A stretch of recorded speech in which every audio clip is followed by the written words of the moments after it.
Hey, welcome to this video. Yeah, today I have with me some cool guys at work that are going to have a discussion about how, we as a people can help create the same opportunities that we have here in America, in Africa, and other, third world countries. Well, I have my brother here. Can you mention your name, please? Oh, my name is Ifeanyi Okafor. And My name is Dr. Andreas Padilla. Yeah, so yeah, we're going to we are here in America. We think as a people we all have the same talent, we have the same qualities, the same, how do I even put it? How do I explain it? Like, it's nothing exceptional that is done in this country, that we cannot do in Africa. We are very grateful for all the opportunities granted us here. But why is it that we cannot replicate these same opportunities in Africa so that people in Africa can also benefit? So Mr. Okafor, what do you think we can do to help improve life in Africa? So that opportunities over here can also get to our African brothers and sisters. Yes, thank you very much. I think the first and foremost, we are migrants from Africa and we are here enjoying all the benefits that the forefathers of Americans, in the people of Jefferson's, people of George Washington, what they fought for, we are reaping it. So in the essence, we're supposed to stand our ground and do the same thing in Africa. We're supposed to stand our ground, fight for our people at home, and liberate them from the neocolonialism, from the hands of British and hands of the French. On African continent now, Africa is still under the bondage of neocolonialism from Britain, from French, and currently now from Chinese. Yes. So our people need to do something, but educate our people. Dr. Okafor, I and you have had this discussion several times, and I think you already know where I stand. Do you think we have to keep on blaming neocolonialism and all of that? I'm asking this because when the African politician goes to the village and they see their people drinking dirty water, do you need the white person to come and tell you to give your people clean water? Or when the African politician goes to the village and see the little girls and little boys in a dilapidated building as a school, do you need the white person to come and build a school for you? No, we don't need the white people to do those things. We want our brothers who are in politics to do that.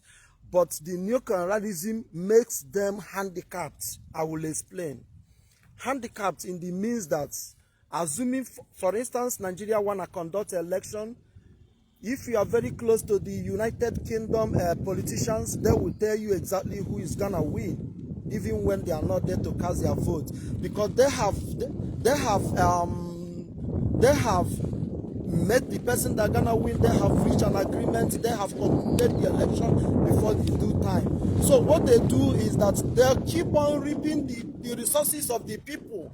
You see, gold and oil will be mining at their backyard. Yeah. Well, as the people, the children are hungry. Yeah, Dr. Okafor. Because those politicians, hold on, those politicians, they always, when they reach that agreement, and those people will impose long-term loan on them with high cost of maintenance. So while they are maintaining it, they are handicapped. They don't have any money for the people that voted them in power. Well, thank you for your submission. But the whole point is, like in Ghana, for example, we have the Chinese, in this mining field, destroying our rivers and our forests. The Chinese, they didn't know about gold in Ghana. It takes the Ghanaian to introduce the Chinese to the gold fields. So when we keep on blaming them, I don't see the point.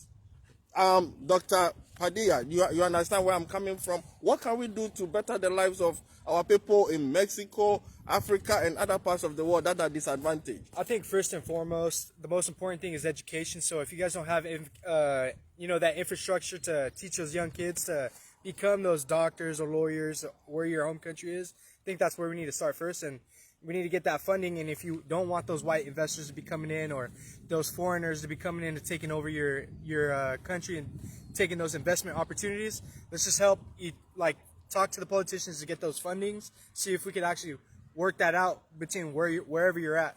And we need to stop poisoning our kids and our water and taking away the forest, because that's just profit for somebody else to gain. Yeah, so I mean, back to this issue of neo-colonial, I don't think I'm really, I mean, I see where some of you are coming from, but I don't think we can keep on blaming the white person for our problems. Our people are supposed to blame. In Ghana, we have an issue where a former minister had, loads of money, foreign currency, in his house, under her bed. The question is, fine, granted that even this money belongs to this minister, you guys are in government to help the people. Why do you keep money under your bed? Well, you can use this same money to generate employment for the people. So why do we keep still blaming people? I mean, how many times, for how long are we going to blame the West for our own problems? And like I asked earlier, if you go to the village and you see your people drinking dirty water, you don't need a white person to come and tell you to get clean water for your people. Mr. Okafor, how do you respond to this again? I think our people, our politicians are not patriotic. That is the point. They don't love the citizens. They don't love their country.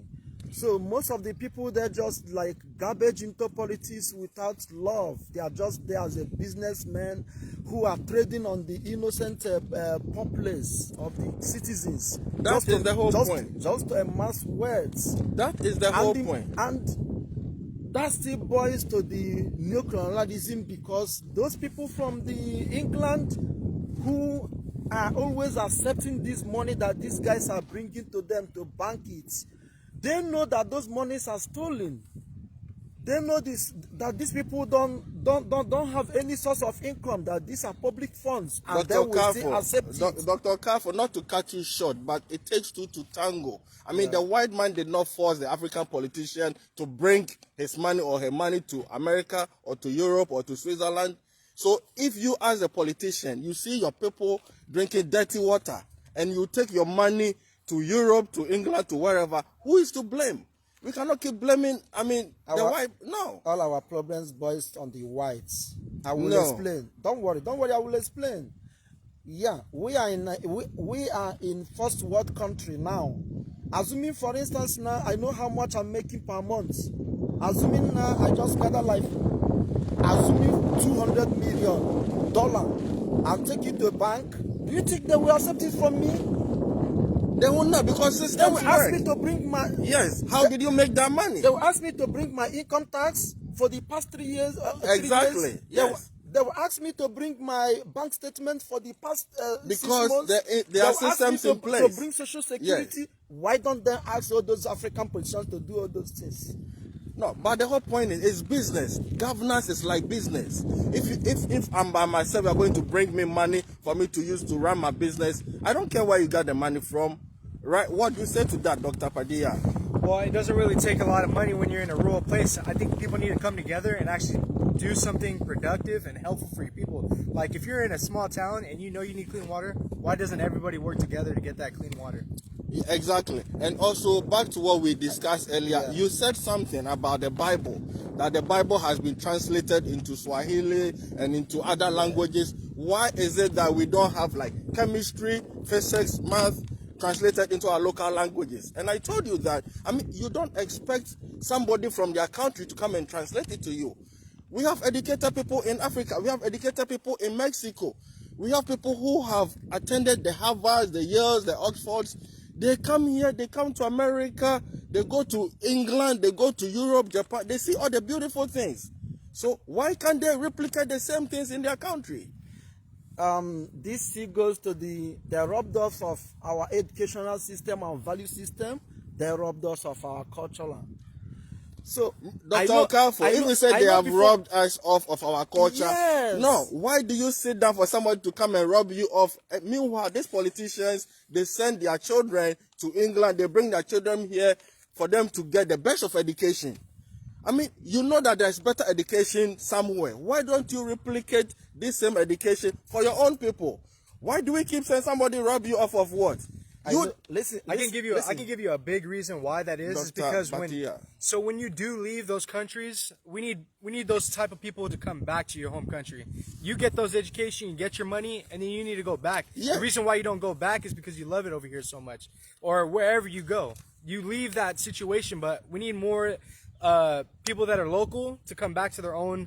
Dr. Padilla, that's a good response. But the point is, when they go back to their country, or when we go back to their country, have that knowledge already. When we go back to our country, do we replicate what we've learned in the developed world? We don't do that. Instead, we develop schemes to steal from our own people. No, that's what the politicians do. Hold on. How many doctors don't we have in Nigeria? How many doctors don't we have in Ghana? Listen. Most of the time, like as we are migrants, we came here. Yes. The way we appreciate our culture while we are back home, we have gradually losing the skills. First and foremost, we have been gradually losing the way we dress. We have been gradually losing the way we speak, our mother tongue. We have been gradually losing even the food we eat. Yes, there are some certain food that you used to that normally you should have cooked well in Africa, but because you are here, you don't know the recipe anymore. Even when you make it, it will. So who are you to blame right now? Who are you going to blame right now? I'm still coming to the point. So, like most of us now, going back now, you don't expect someone who has lost the skill of the language to start interpreting the language and in physics or in chemistry. And our kids who are supposed to like grow up with the language and know what the language is and know and who can help and doing all those things, they are here. No, they but the point is, you said they should translate the physics, the chemistry, the math into our local languages. Who are they? You want the white man to translate for you? Are claiming that you have forgotten your language. The white man who doesn't even know your language, how would they translate into your language for you? That's what I'm telling you, that we the people that supposed to have done that, we have lost the skill of the language. So now who are you to blame? Let's blame ourselves. We cannot blame anybody. We are blaming the whites. No. I don't think I agree with you. Our forefathers were there, enjoying their culture, enjoying everything, and the white man came there, imposed police on us. No, that's long time ago. That's long time ago. The whole point is. But in the church, then because they know it's their. I mean, I'm happy that you've brought the church in. Yeah, because they know it's their business. Do you think the church has benefited the people? Do you think the church has benefited us in terms of development? Do you think the church has benefited us? It depends on tradition and what you believe in. Nobody likes anything imposed on them. So like, let's just say the Indians, the people came in and they imposed Christianity on them and forced them to believe in that stuff. I believe if everybody just goes back to their traditional roots and like figure out how to actually like implement how to structure some things, I think you guys can go a long way. Dr. Okafo, now church has become business in Africa. You know, between Ghana and Nigeria, we have over 1,000 churches. Do you think these churches have,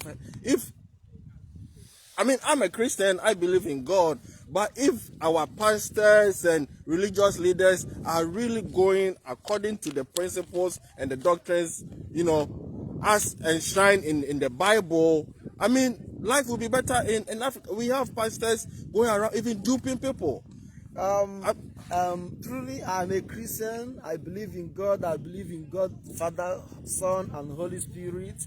But I will surely tell you that the West and all they brought to Africa is never beneficial to Africans. The West came with their gun. They came with their government, which are corruption. They came with the churches. They came with slavery. They have Bible in the Dr. right Okafo. hand, and they have they are trading our Dr. people Okafo. on the left. Dr. Kafo, I understand all that you've said. Why do we have to keep on? Do you know of Dubai? Dubai is not even a country. Dubai is part of the United Arab Emirates. What does Dubai? Dubai doesn't have as many rich natural resources that Kumasi in Ghana. You know what they have? They have gold, they have timber, they have everything under this sun. Why is Kumasi, which was formerly known as the Garden City, why don't they attract tourists like Dubai is attracting tourists around the world right now? Dubai is quite different from Africa. How is Dubai different? Are they not the same human beings? Is the mindset of the leaders. Exactly. Dubai has kings, and those kings can never allow the Westerners to come and mess up their economy. They will look into their eye and tell them no. They listen to their people. Dr. Kafo. Whatever the kings in Dubai are doing, they are doing it for the benefit of their people. Kafo. That's why the West cannot make I them don't up. want to rudely interrupt you, but I think that's what I'm doing anyway. Just like you said, Dubai has kings. And also Kumasi is a city or a town in Ghana that is in the Ashanti region. And Ashanti region has a king too. So why is it that the Ashanti king cannot vie for, his own people, just like the United Arab Emirates? The leadership is doing for their people. The king of the Kumasi, all the traditional rulers in Africa, they lack integrity. They don't have love for their people. Exactly. In fact, so that is the bottom line. I remember those olden days when the slave traders came with their Bible. The first set of people that they always meet are the kings. It's only the kings that will go and sort out the young, viable youths and sell them to them. Yeah, so it's because those people, the kings in Africa, they need to sit up.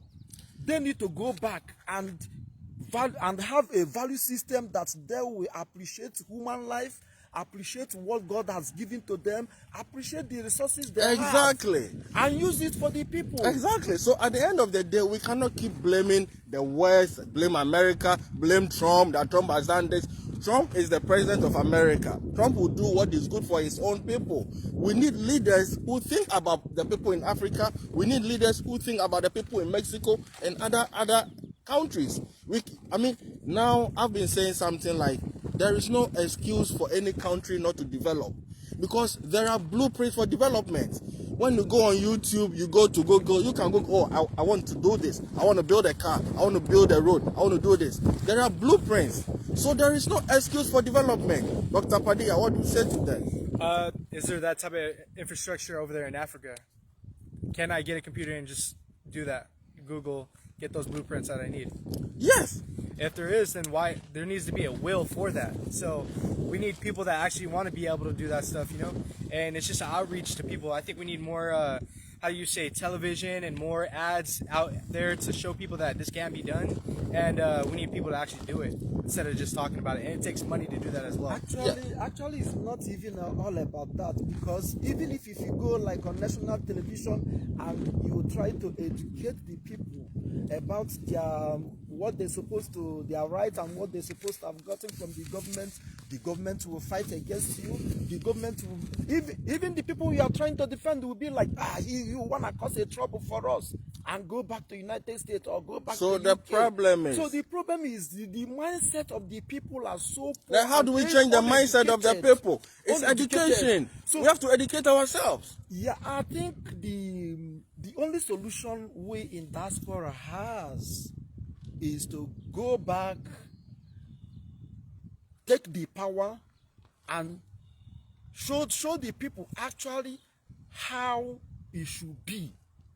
Because I believe if for instance now, if a good person came down from this diaspora, go down to Africa and take over the country, just like the young man who is in Burkina Faso is doing now, and show the people the difference, so people can. No, I'm glad, Dr. Kafo. It is my right to have 24 hours of electricity.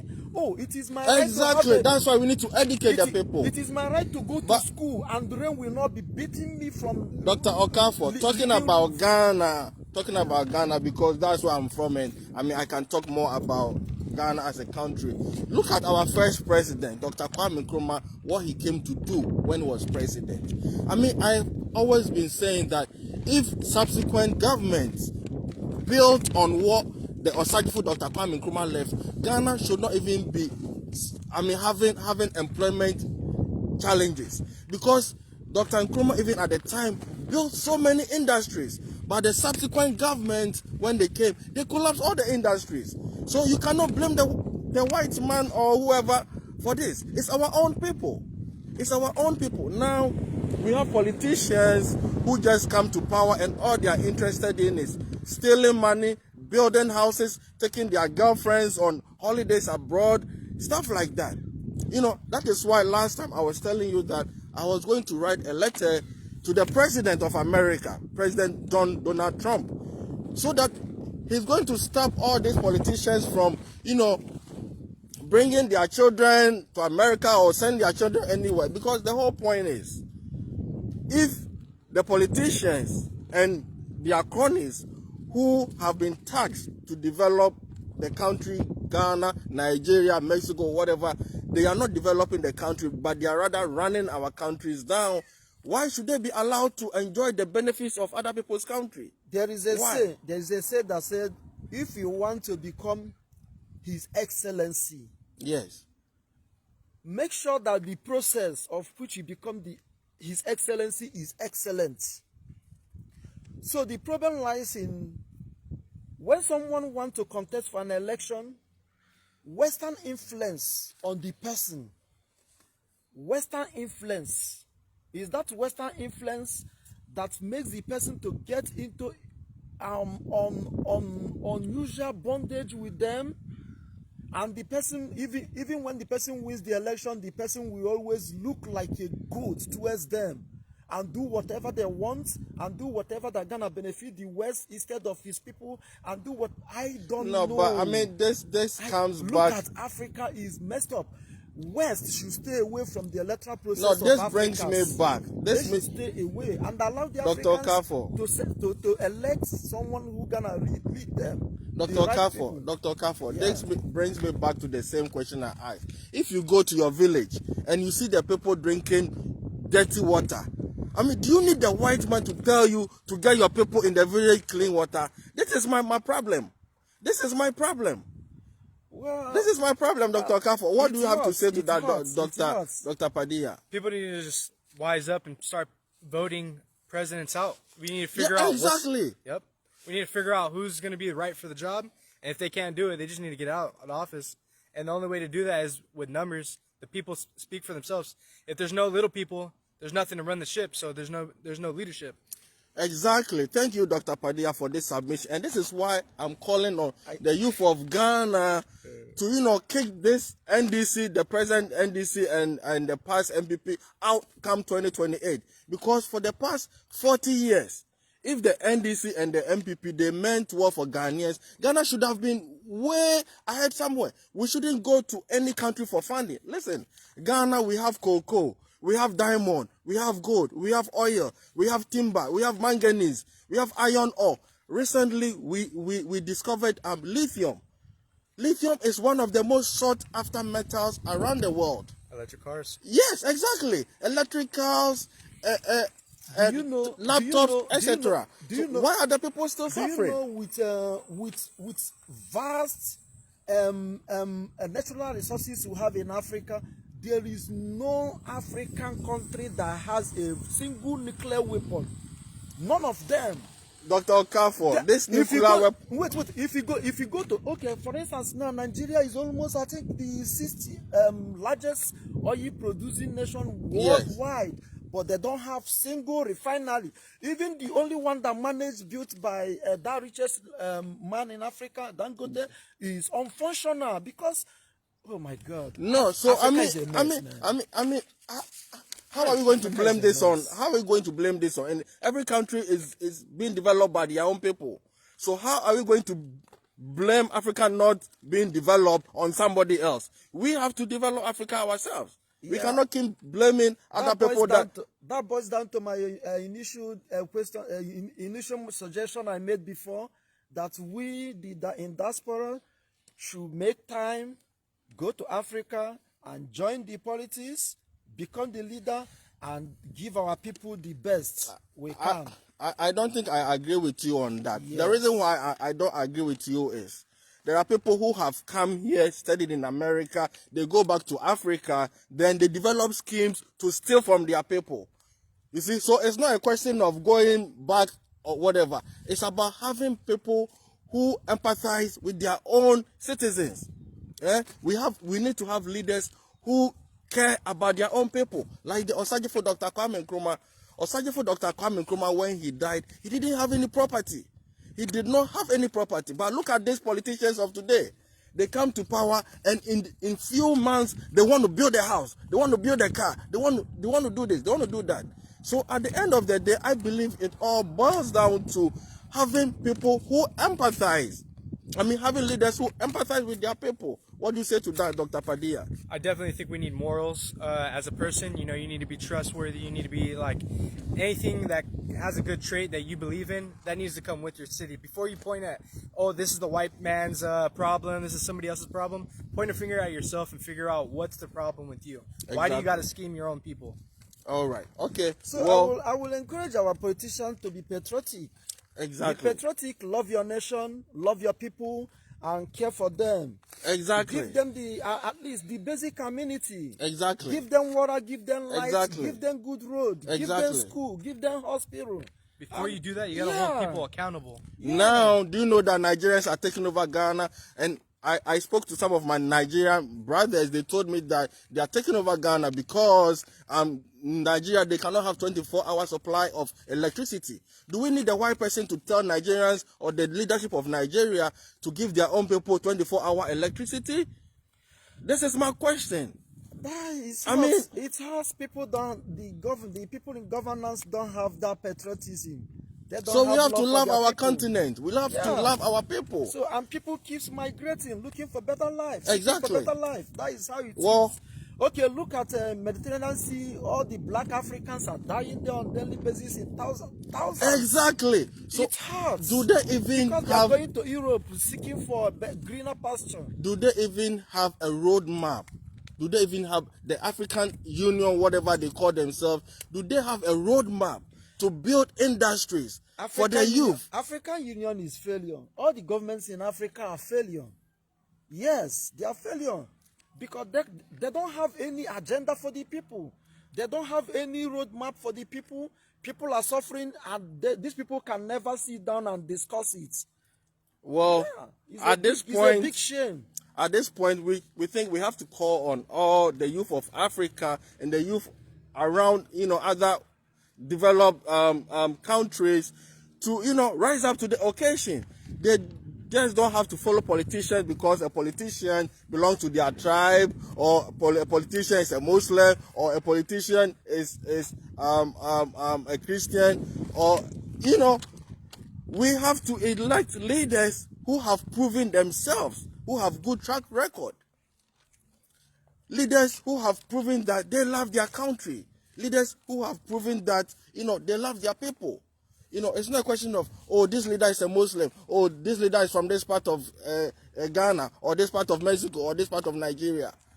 This world, I keep saying, we are here today, tomorrow we are no more. God Almighty did not bless Africa or Mexico with all that we have for just the politicians to benefit. God bless all of us so that we all benefit from the rich natural resources. So, youth of Africa, youth of all other third world nations, we are calling on you. Don't just follow politicians blindly. You deserve a better life too. It's not only the politicians and their cronies who deserve a better life. Everybody deserves a better life. Everybody deserves good hospitals, good clinics, good schools. And the politicians, they know this. If they did not know that, why do they bring their children to America to study? Why is it that when their wives are pregnant, they bring them to America so that they come and give birth and get American citizenship? Why? They know what is good. So why don't they do what is good for their people? I think I have a small contribution to make again. This goes like an appeal. If the Westerners, Americans, even British, if they can place an embargo on African politicians, stop them from coming to assess your health care. I agree with that. Stop their children, stop them and their children coming for education in your country. I agree with let that. Let them stay and study in their own country. I Let agree them with develop that. their own. Stop them. Yes, stop them from banking in your banks. Let them use the African banks to do it. Dr. Padilla, what do you say to that? There's a little opposed to that because a lot of people don't have access to internet, clean water, and the education that you're talking about. So how would they be able to fund that type of lifestyle? You know what I mean? So I think that influence needs to be coming from other countries that are developed, like the United States. I think people need to go back and actually become those leaders that they're talking about. You need to bring along with it proof in the pudding of what they're doing here. So if you could bring back that type of infrastructure and just focus on your own people, stop electing corrupt people, I think your country can develop wherever you are. Exactly. And on that note, I think we'll come to an end of this discussion. The note of stop electing corrupt officials. We should stop electing corrupt officials. We should elect competent and officials who are empathetic to their own people. You need to impeach your presidents. Yes. Thank you, Dr. Padilla. Once again, I would like to thank all of you and all those watching us. Thank you for watching. We are doing this, for God and country, for God and continent, for the love of the world, for the love of people. Because we believe that whatever we are benefiting from in this great nation, United States of America, you in Africa, you deserve the same thing too. You in Mexico, you around the world, all the youth around the world, whatever we are here in America benefiting, you can also benefit from the same if we elect the right leaders. This world is a very enjoyable and beautiful place when you have the right leadership, to govern and to lead you. On this note, I will say thank you to Dr. Okafor and thank you so to much. Dr. Padilla. Thank you. Like I always end, what? Peace and love to you. If you drink, don't drive. If you drive, don't drink. And please, don't drive beyond the speed limit. Thank you. God bless you. Bye now. Bye-bye. How many people were watching?